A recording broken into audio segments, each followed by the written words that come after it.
In this video, we'll be covering the installation process for the Ipai Mini and Ipai Max special purpose child restraints. To start with, it's important to note that both seats must always be used with the vehicle seatbelt, taking care to ensure that the restraint itself has been adjusted correctly for the size of the user. Moving on to installation, the first things to highlight are the ISOFIX connection points, which come standard on both of these products.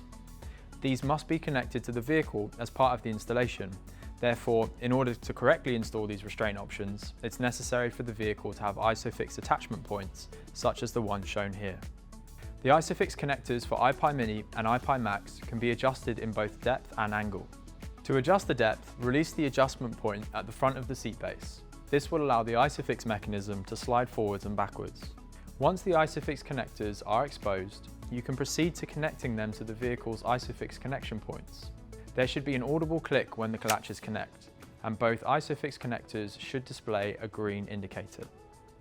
Now that the ISOFIX points are connected, you can move the restraint rearwards whilst engaging the ISOFIX depth adjustment point. The ISOFIX points also come standard with rotation adjustment, improving the fitment in a range of vehicle types. Move the seat so that part of the back support shell is in contact with the vehicle seat. Once in place, the seat belt can then be threaded through the green seatbelt guide on the appropriate side of the seat. It's important to note that when the seat is not being used, the seat belt must always be secured over the top of the restraint. And there we have it, a perfectly installed Ipai Mini and Ipai Max.